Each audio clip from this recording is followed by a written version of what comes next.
ang mga kwento ng pag-ibig, kwento ng buhay, at kwento ng pag-asa dito sa Barangay Love Stories. Love Stories.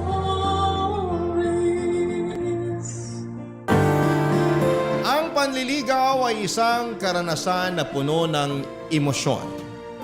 Ito rin ay pagkakataon para mas makilala natin ang ating sarili at ang ating hinahanap sa isang relasyon. Ikaw, kabarangay, naranasan mo na ba ang tamis ng panliligaw? Dear Papa Dudut, magandang araw po sa inyo. Ako nga pala si Flora at matagal na po akong taga-subaybay ng Barangay LS. Hindi ko po talaga pinapalampas ang bawat kwento tuwing alas 12 ng tanghali.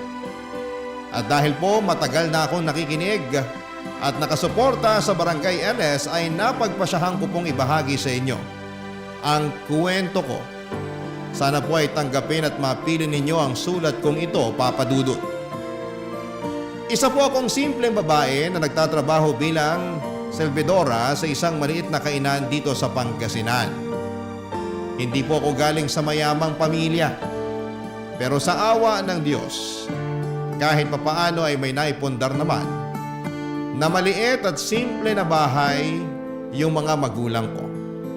At noong makapagtapos ako ng high school ay napilitan akong magtrabaho para matulungan ng mama at papa ko. Ako po kasi ang nag-iisang anak nila kaya't malaki ang pressure na nararamdaman ko para masuportahan sila, Papa Dudut. Hindi na po nagtatrabaho ang mga magulang ko dahil pareho na silang matanda at hindi ko po kayang makita silang nahihirapan. Kaya't ako na po ang nagsusumikap para sa amin. Bagamat maliit lang ang sahod ko, sa awa ng Diyos ay nakakaraos pa naman kami. Basta makita ko lang sina mama at papa ko na nasa maayos na kalagayan at nakakakain ng 3 beses sa isang araw, ay wala na po akong mahihiling pa. Sa trabaho ko po bilang servidora ay normal lang naman po ang takbo ng buhay ko. Paminsan-minsan ay nag-overtime pa nga ako para mas makaluwag ako. At sa kaka-overtime ko sa kainan na pinagtatrabahuhan ko ay doon ko nakilala si Kyle. Si Kyle ay isang construction worker na nagtatrabaho malapit sa kainan kung saan ako naninilbihan. Matagal na po akong nililigawan at kinukulit ni Kyle. Pero Papa Dudut, ayaw ko po talaga siyang sagutin kasi sa tingin ko ay sayang lang ang oras sa love life na yan. At mas gusto ko pong ituon ang buong atensyon ko sa trabaho at sa pangangalaga ng aking mga magulang. Ngunit ilang buwan din po akong kinulit ni Kyle na sagutin ko siya. Hanggang sa isang gabi ay hindi ko na nga po nakayanan at nakulitan na po talaga ako sa kanya. Sabi ko sa sarili ko ng mga panahon na yon, kung sasagutin ko siya, sigurado akong hihiwalayan din ako nito. Kasi mukha po siyang babaero. At kung sakali mang mangyari yon, at least ay hindi na niya ako kukulitin kahit kailan. At sigurado naman po ako sa sarili ko na kung sakaling maghiwalay kami ni Kyle ay hindi ako masasaktan kasi wala po akong nararamdaman na pagmamahal para sa kanya. Amoy pawis po siya, Papa Dudut, at tuwing gabi madalas siyang makipag-inuman sa kanto kasama ang mga kasamahan niya sa construction. At isa pa'y gwapong-gwapo din siya sa sarili niya. Ngunit dahil maliit lang po ang lugar namin, kahit na anong gawin kong pag-iwas sa kanya ay talagang palaging magkukrus ang landas naming dalawa ni Kyle, Papa Dudut.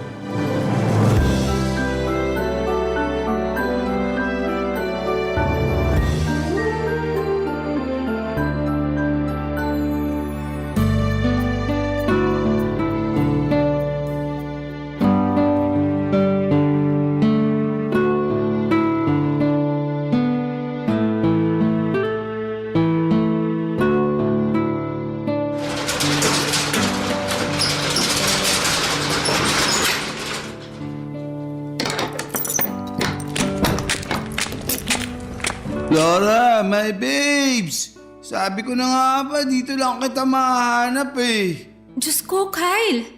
Nakainom ka na naman, no? Gabing-gabi na, oo. Umuwi ka na nga sa inyo. Alis na, Layasyo. Doon ka na nga. Ano ba kasing ginagawa mo dyan? Bulag ka ba? Malamang ako ang napag-utusan na magsara nitong kainan. Eto naman, ang sungit-sungit mo talaga sa akin. Halika nga muna dito. Huwag na huwag kang lalapit sa akin. Sigurado ako na amoy alak at pawis ka na naman. Ang arte mo naman, my babes. Tigilan mo na nga yung kakatawag sa akin ng my babes, kadiri. Grabe ka naman sa akin. Pero alam mo, kahit masungit ka, ang ganda mo pa rin. Tapos na ako dito, uuwi na ako. Diyan ka na nga. Uy, sandali lang. Ano?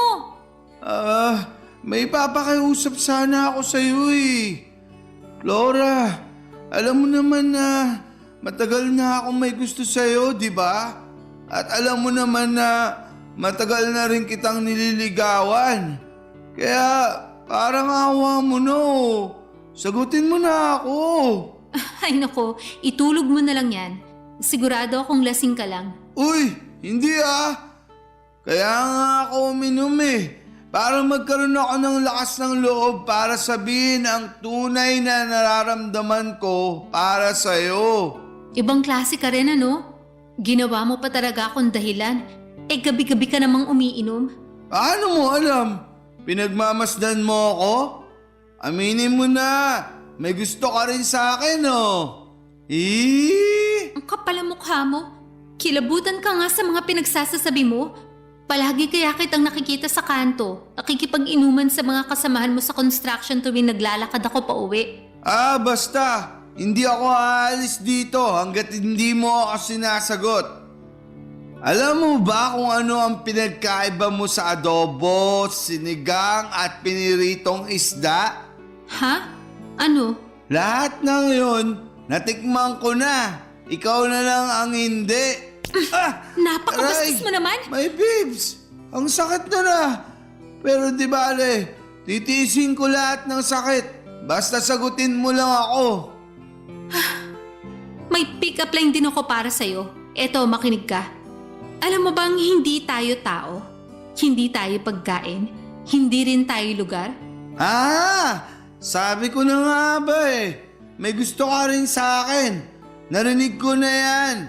Bakit? Kasi bagay tayo? Mali. Kasi hayop ka. GGSS ka rin ano? Aray, mas masakit pa ata yun kesa sa sampal mo. At saka, ano yung GGSS? Gwapong-gwapo sa sarili. Ha?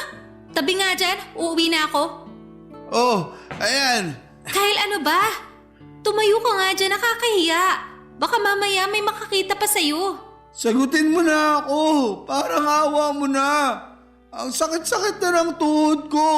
Oo, sige na, sige na. Tumayo ka na dyan. Ano? Oo na, sinasagot na kita. Sa wakas! Thank you! Thank you! Payakap nga! Hoy! Bago mo ako yakapin, maligo ka muna. Sa amoy mong yan, hindi niya yata tatalab yung sabon sa'yo.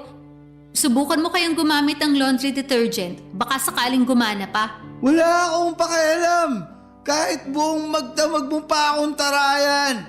Basta, masaya ako na sinagot mo na rin ako sa wakas! Bumalik ka na nga dun sa mga kainuman mo. Uuwi na ako kasi sigurado akong hinahanap na ako ng mga magulang ko. Basta, aabangan kita dito bukas ng gabi ha? Hay nako, para may pakinabang ka, dito ka na rin kumain bukas para may benta kami. Makakaasa ka, my babes! Utang na loob, tigilan mo na nga yung kakatawag sa akin ng my babes. Napaka-jejemon mo. O sige, mahal na lang. Bahala ka dyan, goodbye. I love you, mahal! Hay nako Papa Dudut, hindi ko na natiis yung kakulitan ni Kyle at dumating na rin ang araw na sinagot ko na siya. Ang totoo niya, nakala ko ay hindi siya seryoso sa akin pero nagkamali ako kasi araw-araw niyang pinaparamdam sa akin na mahal niya ako. At in fairness na lang din sa kanya kasi simula nung sinagot ko siya ay araw-araw na siyang naliligo at hindi na siya amoy pawis. Araw-araw na din niya akong dinadalaw sa kainan na pinagtatrabahuhan ko. Nakakahiya mang aminin pero lumipas sa mga buwan at nararamdaman ko na nahuhulog na rin ang loob ko kay Kyle. Oo, nung una'y naiingayan at naalibatbaran ako sa kanya. Pero noong naging kami na ay mas nakita ko ang seryoso at determinado niyang side. Kahit yung mga katrabaho ko sa kainan ay nagulat din daw sa pagbabago ni Kyle kasi hindi na rin siya ganong kadalas makipag-inuman sa mga kasamahan niya sa construction. At tuwing sumasahod siya, Papa Dudut, binibigyan niya ako ng kung ano-anong regalo. Ang sabi ko pa nga sa sarili ko noon na mukhang mahihirapan talaga akong makipaghiwalay kay Kyle kasi napamahal na rin ako sa kanya. Sino ba naman kasi ang hindi mapapamahal sa isang lalaki na gagawin ang lahat para lamang mapasaya ka, hindi ba? At mukhang nahusgahan ko rin si Kyle kasi hindi naman pala siya babaero. Hindi siya nagkulang na ipakita sa akin na ako lang ang nag-iisang babae sa buhay niya. At habang tumatagal kami ni Kyle ay mas lalo akong nai-inspire at nagkakagana na sipagan yung trabaho ko sa kainan. At makalipas nga ang ilang buwan, Papa Dudut, na pagdesisyonan ni Kyle, nasa isang mamahaling restaurant kami mag-first date. Tandang-tanda ko pa noon na sinabi ko sa kanya na sa tabi-tabi na lang kami kumain. Pero siya ang nagpumilit kasi gusto raw niyang maging espesyal ang first date namin at sagot niya na daw yung babayaran namin. Kaya mas lalo lang talaga ako na-in-love sa kanya. Hindi nga babaero si Kyle, Papa Dudut, pero noong mismong gabing yon, may natuklasan ako sa pag-uugali ni Kyle na hindi ko alam kung matatanggap ko.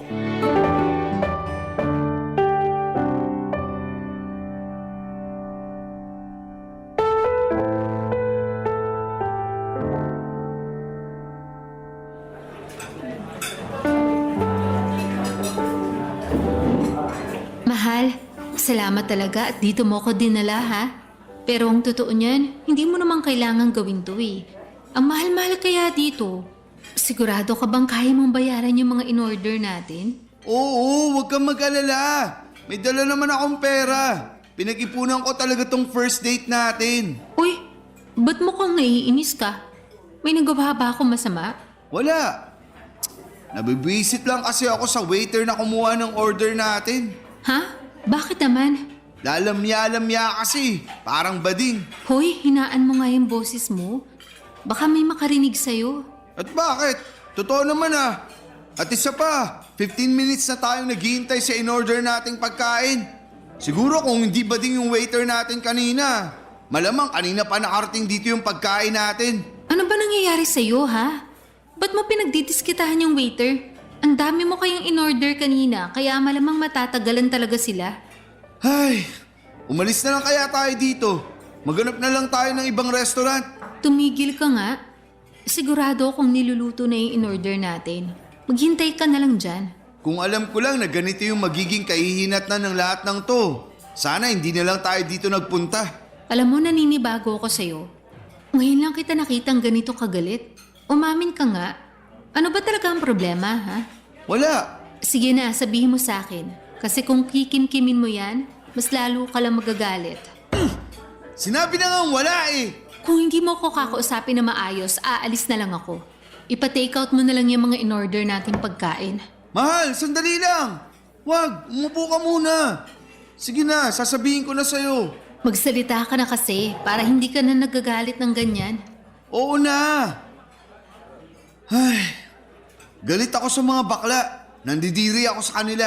Diyos ko naman, Kyle. Ba't ka naman magagalit sa kanila? Wala naman silang ginagawang masama sa'yo. At isa pa, mga tao lang din sila katulad natin. Mali. Nandidiri ako tuwing nakakakita ako ng mga katulad nila. Wala na silang ibang ginawa sa lipunan kung hindi ang magkalat. Umayos ka nga. Napaka mapanghusga mo naman. Eh bakit? Totoo naman ah. Nababad trip ako tuwing naririnig ko sila na nagsasalita. Nasisira ang araw ko tuwing tumatawa sila. Ayoko silang nakikita sa paligid. Alam mo, sobra ako nanghihinayang. Nangihinayang ka saan? Diyan! Diyan sa mga sinasabi mo. Oo, aaminin ko na nahulog na ang loob ko sa'yo. At kaya ako nasasaktan ng ganito kasi nagmumukha kang tao na ayaw kong mahalin. Ba't ba kamping-kampi ka sa mga bakla na yan ha? Sabihin mo nga sa akin, babae ka ba talaga? Baka bakla ka rin, ha? Sumusobra ka na ha? Napakabastos mo. Nagkamali yata ako na sumama pa ako sa'yo. Aalis na ako. Baka kung ano pang masabi ko sa'yo. Flora, mahal! Sandali lang! Ano? Halika na, bumalik na tayo sa loob. Bumalik ka doon at kumain ka mag-isa mo? Nawala na ako ng gana. Sorry na talaga. Hindi ko sinasadya yung sinabi ko sa'yo. Nagbibiro lang naman kasi ako eh. Ito lang ang sasabihin ko sa'yo, Kyle. Yung galit at pagkamuhi mo sa mga bakla, yan mismo ang sisira sa'yo. Pasensya ka na talaga. Ewan ko ba, bata pa lang kasi ako. Nandidiri at naiinis na kasi ako sa kanila. Pwes hindi ka na bata. Alam mo na ang mali at tama. Matuto kang kontrolin yung mga emosyon mo. Lalong-lalo na kung wala namang ginagawang masama sa iyo yung tao. Oo na, oo na. Halika na, bumalik na tayo sa loob. Ipangako mo muna sa akin na magbabago ka na. Ha? Sinasabi ko sa'yo, kung hindi mo susubukan magbago, hihiwalayan kita. Oo, sige na. Susubukan ko para sa'yo. Huwag mong gawin to para sa akin. Gawin mo to para sa sarili mo. Oo na, pangako yan. Promise. Halika na. Sobra akong nagulat ng gabing yon, Papa Dudut. Hindi ko nga akalain na ang jowa ko na akala ko'y mabait at seryoso ay may matinding galit pala sa mga bakla o yung tinatawag nila na homophobic. Ang mga katulad ni Kyle ang dahilan kung bakit marami sa mga kababayan natin sa LGBTQ+ community ang nahihirapang magpakatotoo sa sarili nila. Marami sa atin ang lumaki na may mga maling paniniwala at stereotypes na ipinapasok sa ating isipan. Kaya't nagiging mahirap para sa iba na tanggapin at yakapin ang pagkakaiba-iba ng bawat isa. Lalo na sa usaping sexual na oryentasyon. Alam ko, Papa Dudut, dahil may pinsan ako na bakla na palaging kinakawawa ng papa niya. Kahit matalino at mabait ang pinsan ko na yon ay hindi ito nakita ng tatay niya. Kaya madalas siyang umiiyak at lumalapit sa akin kapag siya ay pinagmamalupitan ng tito ko. Awang-awa ako sa pinsan ko na yon kasi hindi lang siya sa bahay nakakaranas, Papa Dudut, ng diskriminasyon, kundi pati na rin sa eskwelahan. Papa Dudut, madalas siyang tinutokso at binubuli ng mga kaklase niya kahit na wala naman siyang ginagawang masama. Kaya nung malaman ko na homophobic ang jowa ko ay talagang nagulat ako at nahirapan akong tanggapin ito. Pero Papa Dudut, noong gabing yon ay nangako naman si Kyle na susubukan niyang magbago at pinanghawakan ko ang sinabi niyang yon. Kasi sa kabila ng mga pagkukulang niya, mabait naman talaga si Kyle sa akin. Hindi siya perfect, pero isa siyang mabait, maasikaso at mapagmahal na jowa. Dahil dito ay pinagpatuloy namin ang relasyon namin at sa mga sumunod na araw, umaasa akong unti-unti ay mababago ni Kyle ang kanyang pananaw. Lalong-lalo na pagdating sa mga bakla. At noong mga panahong yun ay naisip ko na siguro kung ako ang magiging gabay at kung magiging matyaga ako sa pag-iintindi sa kanya, baka balang araw ay mawala rin ang galit ni Kyle sa mga bakla at matutunan niyang tanggapin na lahat ng tao ay magkakaiba, Papa Dudut. Barangay Love Stories. Barangay Love Stories. Lumipas ang isang taon at naging magaan ang relasyon namin ni Kyle. Napansin ko na malaki na ang pinagbago niya at hindi na mabilis uminit ang ulo niya at lagi na siyang nakikinig sa mga sinasabi ko. Pero syempre may mga pagkakataon pa din talaga na hindi maiiwasang uminit ang ulo niya. Pero patuloy ko na lang siya na pinagpapasensyahan kasi nag-improve na din naman siya kahit papaano. Papa Dudut, sobrang pinahanga niya ako kasi hindi na siya katulad ni Kyle noon na mabaho at mahilig makipag-inuman. At ang pinakamaganda pa dyan ay hindi na talaga siya umiinom. Isang malaking achievement na yon para sa akin. Lumipas sa mga buwan at napagdesisyonan din namin ni Kyle na doon na kami titira sa bahay niya. Siguro yung mga 10 minutes yung layo ng bahay ni Kyle sa bahay namin ng mga magulang ko. At talaga namang tinodo ko na ang pakikipag-live-in kay Kyle sa bahay niya kasi nasa punto na kami ng relasyon namin na kailangan na namin ng sariling espasyo. Wala na rin kasing nakatira sa bahay ni Kyle kasi namayapa na yung mga magulang niya kaya solong-solo namin yung bahay. Ang totoo nga niyan ay walang pinagkaiba yung bahay ni Kyle sa bahay namin ng mga magulang ko. Parehong mukhang nabubulok pero mas mabuti na rin to kesa sa mangupahan pa kami. At kahit nagli-live-in na kami ni Kyle ay naaasikaso ko pa rin naman ang mga magulang ko kasi tulad noong sinabi ko ay 10 minutes lang naman ang layo ng bahay ni Kyle sa bahay namin. Masaya kami ni Kyle na naninirahan sa bahay niya at tuwing Sabado ay namamasyal kami kung saan-saan para mag-relax at makapag-bonding. Yung pamamasyal namin tuwing weekend ay ang nag-iisang pagkakataon namin para magkaroon kami ng quality time para sa isa't isa. Pero isang araw habang naglalakad kami sa isang park noong day off namin, nagulat ako noong bigla akong sinorpresa ni Kyle. Wala akong kaalam-alam na simula ng araw na yon, mag-iiba na pala ang takbo ng buhay ko.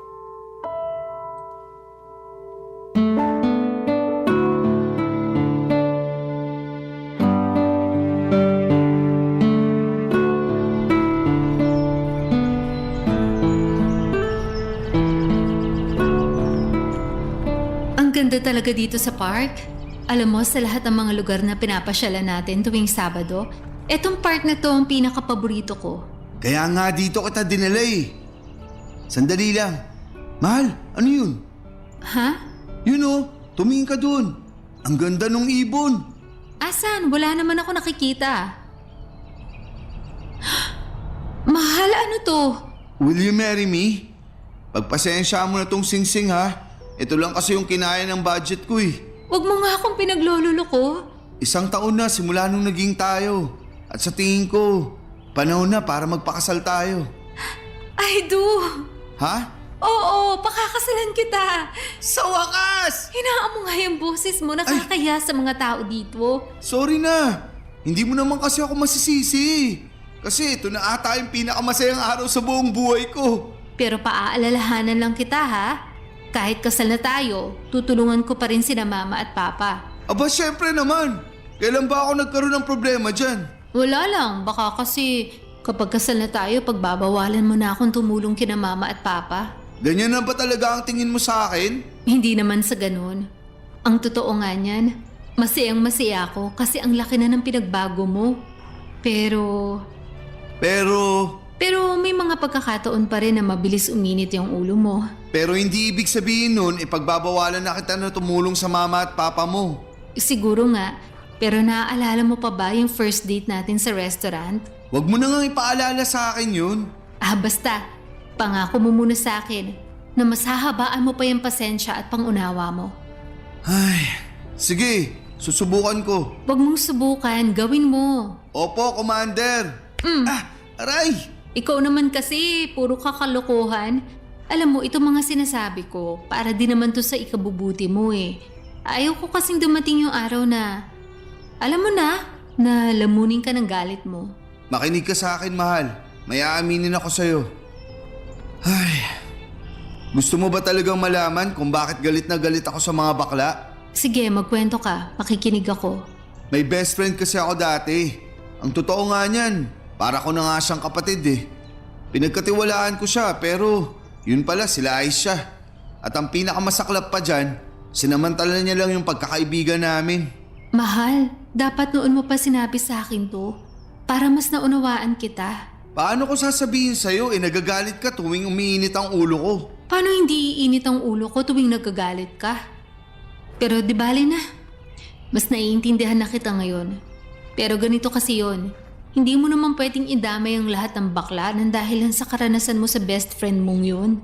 Hindi naman yata tama na yung mga bakla lang yung palaging nakakaranas ng diskriminasyon. At isa pa, hindi lahat ng bakla ay katulad ng best friend mo na yun. Ay, siguro nga tama ka. Mahal, Salamat talaga kasi pinaramdam mo sa akin na naiintindihan mo talaga ako. Ano ka ba? Wala yun. Uulitin ko. Ipangako mo sa akin na simula sa araw na to, mas lalawakan mo na yung pangunawa mo, ha? Oo, promise. Alam mo, mas lalo mo lang akong pinahanga ngayon. Ang totoo niyan, gustong-gusto na nga kitang pakasalan ka agad eh. Huwag kang mag-alala. Kasi bukas, magtatanong ako sa katrabaho ko na nagpakasal sa US. Ay sige, at bukas sa bukas, sasabihin ko na rin kina mama at papa na magpapakasal na tayo. Sigurado ako matutuwa sila. Pero sa ngayon, mag-celebrate muna tayo. Saan mo gustong pumunta? Ikaw talaga, gagastos ka pa? Okay na ako dito sa park. Huwag kang mag-alala. May ipon naman ako kahit papaano. Gusto mo bang kumain dun sa restaurant kung saan tayo nag-first date? Seryoso ka? Oo. Ba't mukhang gulat na gulat ka? Nung huli kasi tayong pumunta doon, gigil na gigil kang makaalis doon dahil sa waiter. Tapos ngayon, nagyayaya kang bumalik doon. Di ba, sinabi ko naman sa'yo na nagbago na ako. At isa pa, masarap din naman yung pagkain dun. Nagbago ka na nga talaga. Oh, halika na. Yun na nga siguro ang pinakamasayang araw sa buhay ko, Papa Dudut. Yung araw na nagaya si Kyle na magpakasal at yung nakita ko na tuluyan na siyang nagbago. Para akong binuhusan ng napakaraming biyaya noong araw na yon. At ayun na nga, Papa Dudut, pagkalipas ng ilang buwan ay nagpakasal kami ni Kyle sa Huwes. At ang sarap pala sa feeling ng ikasal. Pinaglalaroan na ata ako ng tadhana kasi nga wala talaga sa bokabularyo ko noon nang magkaroon ng jowa. Tapos ngayon ay ikinasal na ako. At hindi lang dyan natatapos ang lahat. Kasi dumating din ang araw na nagbunga ang pagmamahala namin ni Kyle at nagkaanak kami ng isang healthy baby boy. Sobrang saya ni Kyle noong nalaman niyang lalaki ang anak namin. At mas lalo pa siyang natuwa dahil kamukhang kamukha niya ang anak namin. At lalo namang natuwa ang mga magulang ko na may apo na sila. Isa yon sa mga bagay na talagang ipinagpapasalamat ko. Kasi kahit matanda na sina mama at papa ay nagkaroon pa rin sila ng chance na makita ang apo nila. Sobrang bilis ng panahon, Papa Dudut. Kasi parang kailan lang ay karga-karga ko yung anak namin. Pero ngayon ay nasa high school na siya at sa awa ng Diyos ay nakayanan namin ni Kyle ang pagpapalaki sa kanya. Aminin ko sa inyo na may mga pagkakataon na nalubog kami sa utang dahil sa hirap ng pagpapalaki sa anak namin. Pero sa kabila ng lahat ay kinakaya naman namin. Lagi ko ring ipinapayo sa anak ko na mag-aral ng mabuti para magkaroon siya ng magandang kinabukasan. At nagpapasalamat kami kay Lord kasi sobrang bait at talino ng anak namin. Pero Papa Dudut, habang tuwang-tuwa ako sa anak ko ay unti-unti kong napapansin na parang kabaligtaran naman ang pinapakita ni Kyle. Isang araw habang nasa eskwela ang anak namin ay napansin ko na medyo namumula si Kyle at parang sasabog siya sa galit. Kaya naman minabuti ko na siyang kausapin at itanong kung ano ba talaga ang nangyayari sa kanya, Papa Dudut.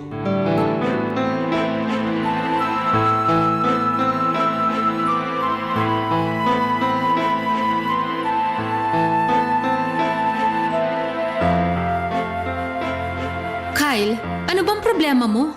Yang anak mo, pagsabihan mo yan ha. Sandali nga. Pag-usapan natin to na maayos. Maupo ko nga muna dito. Ay, hindi ko na gusto ang nakikita ko dyan sa anak mo. Ano ba kasi talaga ang problema? Paano kita maiintindihan kung bigla-bigla ka na lang nagagalit dyan? Yang anak natin habang tumatagal, napapansin ko na mas lalong lumalambot. Ang sagwa tignan. Kamukha ko pa naman yung batang yun. Nakakahiya. Yan lang ba ang pinoproblema mo? Oo, bakit? Akala ko ba nagbago ka na? Nagbago na naman talaga ako ah. Ang hindi ko lang talaga matanggap ay kung bakit sa anak pa talaga natin nangyayari to. Kung sakali mang bakla ang anak natin, hindi kabawasan yun sa pagkatao niya.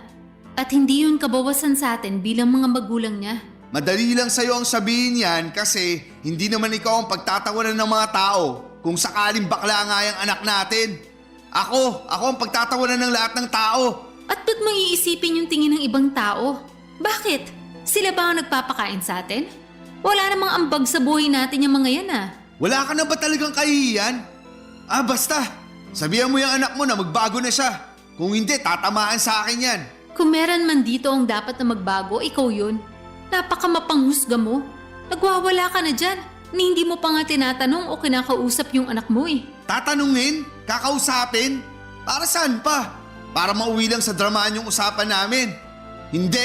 Pagka-uwi niya galing sa eskwela, papaluin ko yan hanggang sa magtanda. Huwag na huwag ka magkakamali na gawin yan. Sinasabi ko sa'yo, ako ang makakalaban mo. Kaya nagkakaganyan yan eh. Kasi kinukonsinti mo. At kaya ka nagkakaganyan kasi ang liit ng utak mo. Hindi ka marunong umintindi. Yung galit mo lang ang pinapairal mo. Flora, sa lahat ng tao, ikaw ang nakakaalam kung bakit galit na galit ako sa mga bakla. Ang totoo niyan, wala na naman akong problema sa mga bakla eh.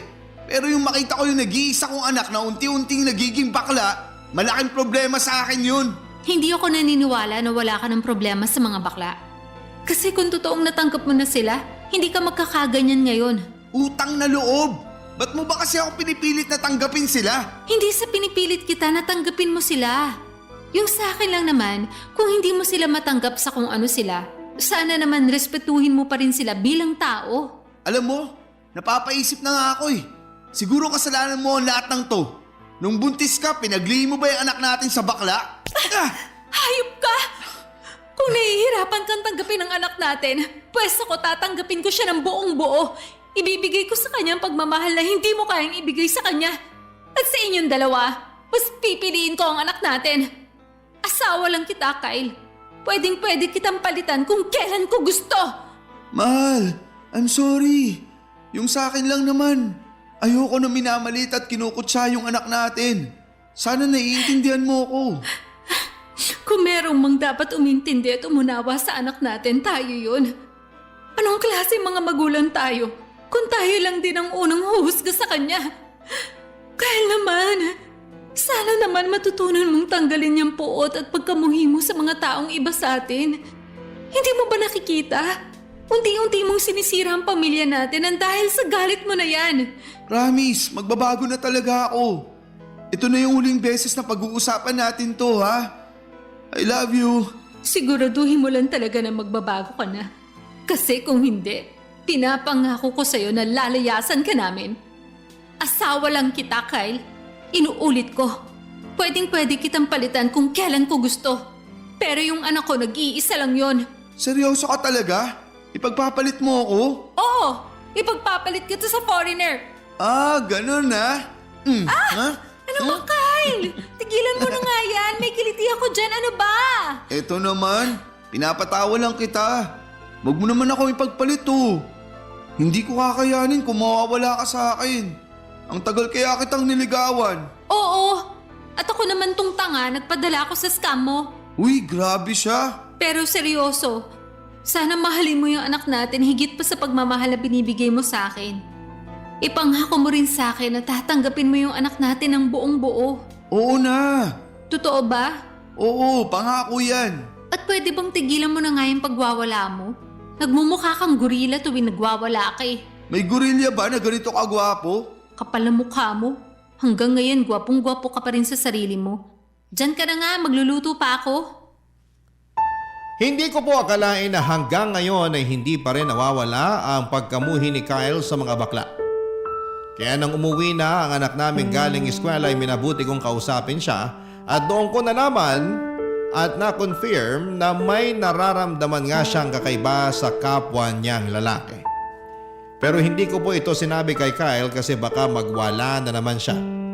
Sa kabila ng lahat ng ito ay palagi ko pa rin sinasabi kay Kyle na kailangan niyang lawakan ang kanyang pag-iisip at huwag magpadala sa galit. Talaga pong naguguluhan ako ng mga panahong yon. Sa totoo lang ay wala akong problema kung ang anak ko ay bakla. Tanggap na tanggap ko po siya ng walang pag-aalinlangan. Ang hindi ko lang po matanggap ay kung paano magalit si Kyle. Aaminin ko po na mabait ang asawa ko sa akin at sobrang sweet niya. Pero kapag nagagalit siya, medyo nakakatakot. Kaya sinabi ko kay Kyle na okay lang magalit siya sa harapan ko. Basta wag na wag niya lang idadamay ang anak namin. Sinabi ko rin na kung may gagawin siyang masama sa anak namin, talagang hindi ko yon matatanggap at iiwanan ko na talaga siya. At sa awa ng Diyos ay mukhang nakinig naman si Kyle at pinakitunguhan niya ng maayos ang anak namin. Pero unti-unti ring napansin ng anak namin na medyo lumalayo ang loob ng tatay niya sa kanya. Kaya ang ginawa ko na lamang, ako ang bumabawi sa anak ko at ako ang nagpupuno sa lahat ng pagkukulang ni Kyle. Para kahit papaano ay hindi maramdaman ng anak namin na may kulang sa kanya, Papa Dudut. Barangay Love Stories. Barangay Love Stories. Hindi ko na ulit nakitang umiinit ang ulo ni Kyle at ako naman ay abala pa rin sa pagtatrabaho at pag-aasikaso ng bahay. Pero Papa Dudut, habang tumatagal ay mas lalo ko lang napapansin na lumalayo na ang loob ni Kyle sa anak namin. At kahit na anong gawin, ang anak ko ay mas lalong nagiging malinaw na nandidiri at naiilang na si Kyle sa sarili niyang anak.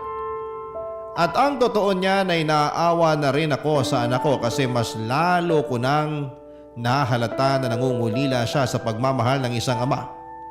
May isang beses na kinausap niya ako at ang sabi niya sa akin na naiinggit daw siya sa mga kaklase niya kasi maganda daw ang relasyon nila sa mga tatay nila. Kaya gabi-gabi ko po talagang ipinagdarasal na sana'y dumating na yung araw na magkaayos na yung mag-ama. Na sana'y dumating na yung araw na maramdaman ng anak ko na buo at kumpleto ang pamilya niya. Kaya nagkaroon ako ng plano para mawala na yung ilangan sa pagitan ng mag-ama ko. Isang gabi ay kinausap ko si Kyle at sinabi ko sa kanya na siguro'y panahon na para kausapin niya yung anak namin. Kasi kapag kinausap niya ito ay baka mas tumibay yung relasyon nila bilang mag-ama. At bago nag-usap yung mag-ama ko ay sinabi ko kay Kyle na dapat ay lawakan niya yung pag-iisip niya at unawain niya yung anak namin. At mukhang sumang-ayon naman si Kyle sa sinabi ko. Noong nag-usap na ang mag-ama ko ay dumiretso na muna ako sa kusina para magluto. Pero Papa Dudut, mukhang nagkamali ako sa plano ko na ito. Hindi naging maganda ang pag-uusap nila ng anak ko. At sa halip na maging solusyon ay nagbigay pa ito ng mas matinding alitan sa pagitan nila. Natutunan ko na kung minsan kahit na ang pinakamaganda na intensyon ay maaaring magdulot ng mas malaking problema. At ang tunay na solusyon ay maaaring hindi laging ayon sa plano, Papa Dudut.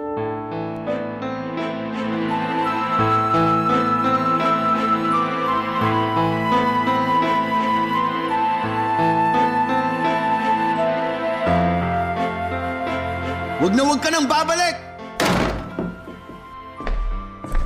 Kyle, ano nangyari? Ba't ka nagsisisigaw? Dinig na dinig ko sa kusina yung boses mo. Ikaw ba ang may pakana nito, ha?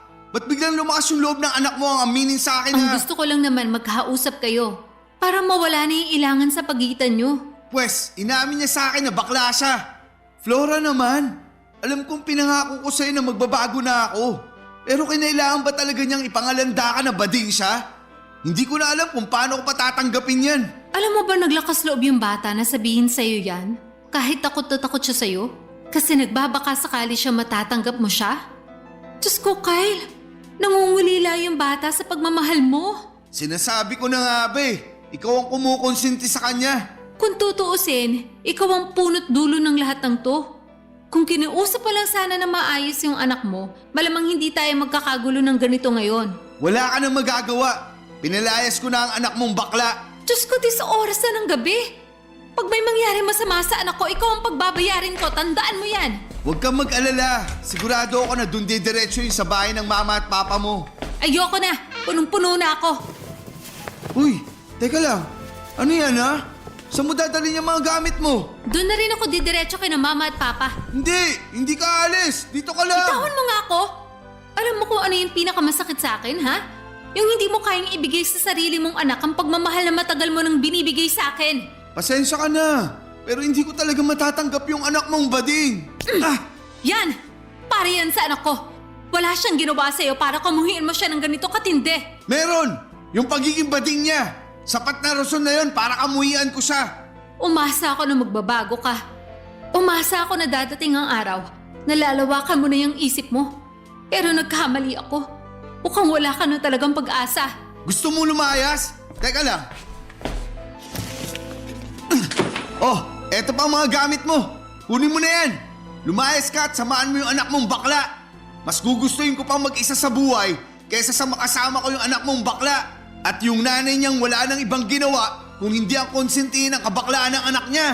Alam kong hindi maganda yung naging karanasan mo sa best friend mo noon. Pero sabihin mo sa akin, hanggang kailan mo dadalhin yung bigat at puot ng karanasan na yun?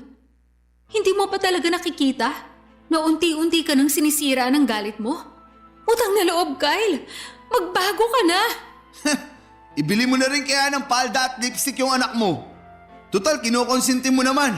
Bah, lubos-lubusin mo na. Manahimik ka kung ayaw mong bigyan ko ng kambal yung sampal ko sa'yo kanina. Naging mabuting anak siya sa atin. Ang taas-taas nga ng grades ng bata. At tuwing nasa trabaho tayo, siya yung nag-aasikaso sa mga gawaing bahay dito. Mismo! Yan mismo ang dahilan kung bakit lalamya-lamya yung anak mo na yun. Pinaglilinis mo siya dito sa bahay imbis na pinaglalaro mo ng basketball kasama yung mga kaibigan niya. Malala ka na! Pinapangako ko sa'yo na ito na yung huling araw na makikita mo ako. Tapos na ako sa pagiging asawa mo. At yung anak mo, huwag kang mag-alala. Kasi simula sa araw na to, ipagkakait ko na siya sa'yo. Ayokong dumating ang araw na masaktan mo pa siya. Yan, tama yan. Siguraduhin mo na hindi ko na makikita ang pagmumukha ng batang yon. Sana lang talaga, huwag dumating ang araw na pagsisisihan mo yung pagtaboy mo sa amin. Kung may pagsisisihan man ako, yun na yung nakinig pa ako sa'yo. Masyado ako naging malambot. Dapat simulat sa pool pa lang. Tinuruan ko na yung anak mo kung paano maging tunay na lalaki. At kung may pinagsisisihan man ako, yun na yung pinakasalan pa kita. Kasi sa totoo lang, hindi ko nakilala yung taong pinakasalan ko. Hindi na kita kilala. Sabihin mo nga sa akin, Kyle. Kaya mo ba talagang tanggapin ang pagkawala ng anak mo? Na hindi mo na siya makakasama sa mga susunod na taon? Dahil lang sa hindi mo siya kayang yakapin sa kung sino siya? Ay, Mukhang nakuha ko na nga yung sagot sa tanong ko. Aalis na ako. Flora, sandali! Kung talagang mahal mo yung anak natin, hindi ka magdadalawang isip. Kung meron man sa atin na may karapatan na magdalawang isip, ako yun. Sana nagdalawang isip ako bago kita pinakasalan. Ayusin naman natin to, please. Ganyan ka naman palagi eh. Gusto mo makipag-ayos tuwing nag-aaway tayo. Tapos mangangako ka na magbabago ka na. Pero hindi man lang ba sumagi dyan sa isip mo kung bakit hanggang ngayon nagkakagulo pa rin tayo? Kasi walang pagbabago. Hindi ka na nagbago. At hindi ka na magbabago. Sobra akong nasaktan ng gabing yon, Papa Dudut. Pero mas nasasaktan ako para sa anak ko. Kung alam ko lang na magiging ganito ang lahat, sana noong umpisa pa lamang ay hindi na ako nakipagrelasyon kay Kyle. Sana hindi ko na lamang siya sinagot at sana ay hindi na lamang ako nagpabuntis. Naging tanga ako at naniwala ako sa mga pangako niyang hindi naman natutupad, na may pag-asa pa siyang magbago. Noong gabing yon ay dumiretso ako kina mama at papa at doon ko rin nakita ang anak ko. Namumula ang mata at hindi matigil sa pag-iyak. Sobrang sakit yung nararamdaman niya dahil hindi niya inakala na ipagtatabuyan siya ni Kyle. Sa mga oras na yon ay buo na ang desisyon ko na makipaghiwalay kay Kyle. Doon muna kami titira ng anak ko sa bahay nila mama at papa. Gaya nga ng sabi ko, Papa Dudut, mas mabuti nang wala ng tatay ang anak ko kesa magkaroon siya ng tatay na mapanakit at mapanghusga. Dumaan ang mga linggo at naging magaan ang buhay namin sa piling ng mga magulang ko. Sobrang saya nila mama at papa kasi araw-araw nilang kasama ang apo nila. May isang beses na pumunta si Kyle sa bahay ng mga magulang ko, pero pinaalis ko rin siya. Oo, asawa ko pa siya sa papel pero hindi ko na kaya siyang makita pa. Tuwing naiisip ko ang anak ko na umiiyak dahil sa ginawa ni Kyle, lalo ko lang nararamdaman na tama ang naging desisyon ko na layuan na siya. Sa mga sumunod na linggo ay hindi na nagparamdam sa amin si Kyle, Papa Dudut. Aaminin ko na lungkot ako ng kaunti. Pero sabi ko sa sarili ko, siguro nga ay mas mabuti na rin yung ganito. Wala nang gulo at hindi na rin niya masasaktan ng anak ko kahit papaano. Pero ang hindi ko inaasahan, Papa Dudut, ay paglalapitin kami ulit ng tadhana. Isang araw habang nagtatrabaho ako sa kainan, nalaman ko na nagpunta pala ang anak ko sa dati naming bahay para kumustahin sana si Kyle. Kasi kahit pinagtabuyan na siya at lahat-lahat, ay gusto niya pa rin daw na matanggap siya ng tatay niya balang araw. At nung nakarating siya sa bahay ay doon niya natuklasan na nakabulagta si Kyle sa sahig. Napagalaman din namin na si Kyle pala ay may sakit sa puso. At pagkatapos ng duty ko ay hinakayat ako ng anak ko na dalawin ko daw si Kyle sa ospital.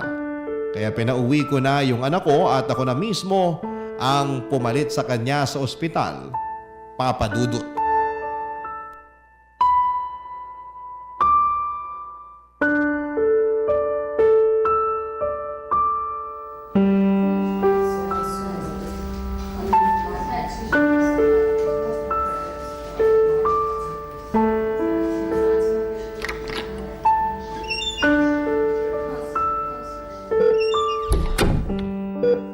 Anak, ikaw ba yan?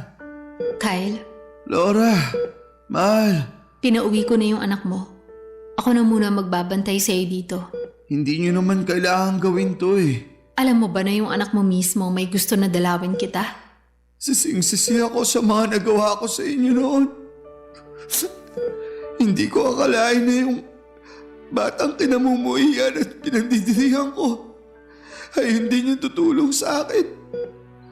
Kung hindi dahil sa kanya, malamang pinaglalamayan niyo na ako ngayon. Aaminin ko. Hanggang ngayon, hindi pa rin humuhupa yung galit ko sa'yo.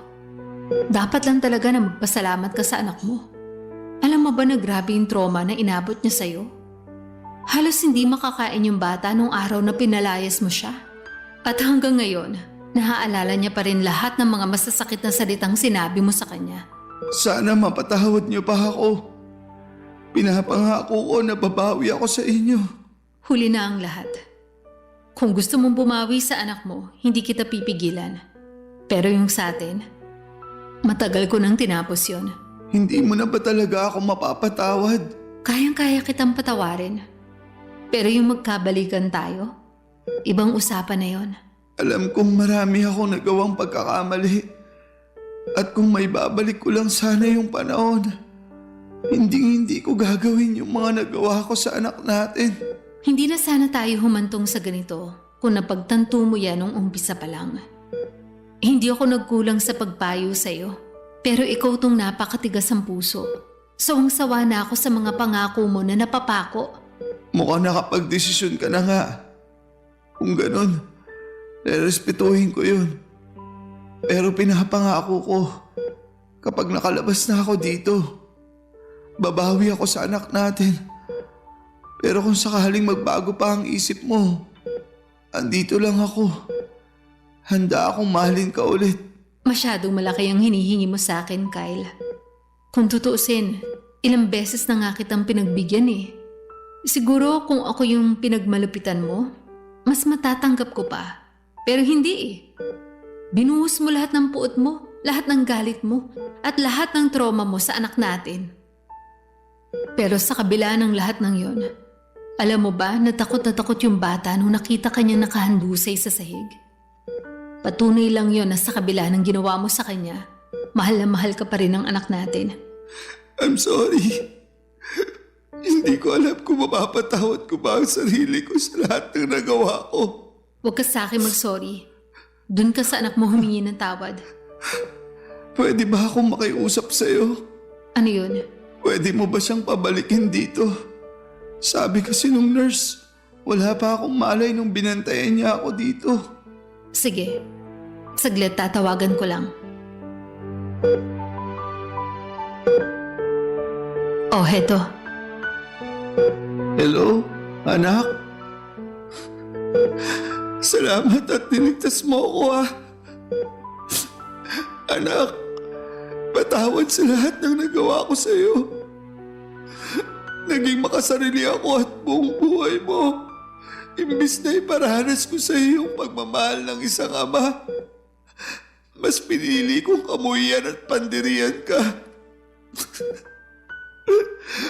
Kung may babalik ko lang ang panahon, hindi ko gagawin ang lahat ng mga ginawa ko sa iyo noon.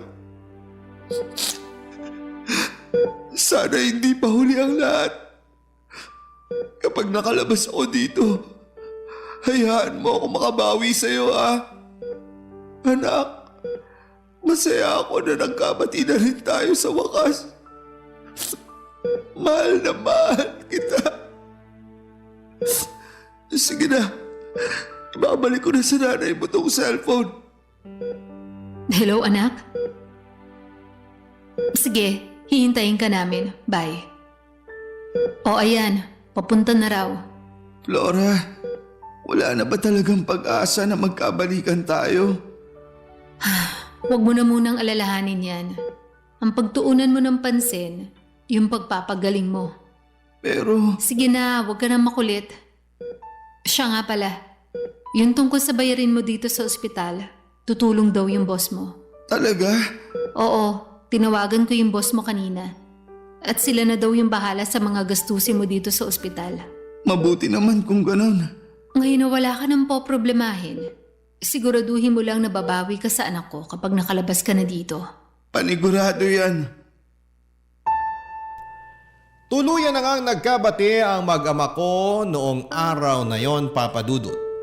Pero hindi na muli kami nagkabalikan ni Kyle at sa kabila ng lahat ng nangyari ay wala akong pinagsisihan sa desisyon ko. Ang priority ko ngayon ay ang anak ko at ang mga magulang ko. Kung sakali man na magkaroon ako ng panibagong asawa, sana yung taong tatanggapin at mamahalin ang anak ko ng buong buo. Walang labis, walang kulang. Pero ang totoo ay hindi ko alam kung kailan pa mangyayari yon. Kasi wala naman akong pera para sa pang-annulment. Pero okay lang sa akin ang ganitong buhay na kahit na wala akong katuwang sa buhay, at least nandiyan naman ang anak ko at ang mga magulang ko. Sapat na po sa akin yon. Sa puntong ito ay nagpapagaling pa rin si Kyle at patuloy siyang dinadalaw ng anak namin tuwing wala itong pasok. Masaya na ako na maayos ang relasyon ni Kyle sa anak ko. At nagpapasalamat talaga ako na sagot na ng boss ni Kyle lahat ng mga bayarin sa ospital. Mabuti na lamang po talaga at matagal nang nagtatrabaho si Kyle sa boss niya na yon. Kaya hindi ito nagdalawang isip na tulungan siya noong nasa ospital siya. Mabait pa rin talaga ang Diyos. Kasi kung hindi dahil sa boss ni Kyle, ay hindi ko talaga alam kung saan ako kukuha ng pera na pambayad sa ospital. Siguro ay marami sa mga kabarangay ninyo ang magagalit kung bakit hiniwalayan ko si Kyle habang nagpapagaling pa siya. Pero hindi nyo rin naman ako masisisi. Kasi ang iniisip ko na ngayon ay ang kapakanan ng anak ko. Kahit nagkapatawaran na kami, yung mga sugat na idinulot ni Kyle ay nananatili pa rin. Siguro ang maipapayo ko lang sa mga nakikinig ngayon, lalo na sa mga magulang, ay mahalin ninyo ang inyong mga anak at tanggapin ninyo sila ng buong buo. Dahil hindi lahat ng magulang ay deserving na magkaroon ng anak, pero lahat ng anak ay deserving na magkaroon ng magulang na magmamahal at mag-aalaga at iintindi sa kanila. Papa Dudut, hindi ko rin alam kung masaya o malungkot ba ang ending ng kwento ng buhay ko. Pero siguro, ang mga kabarangay ko na lang ang bahalang maghusga. Nagpapasalamat po ako na binigyan ninyo ako ng pagkakataon na ibahagi ang kwento ko sa inyo. Maraming salamat po and more power sa inyong istasyon sa Barangay LS. Ang inyong forever kapuso at kabarangay, Flora. Ano ang masasabi mo sa ating Barangay Love Stories today? Aabangan namin yan sa aming comment section.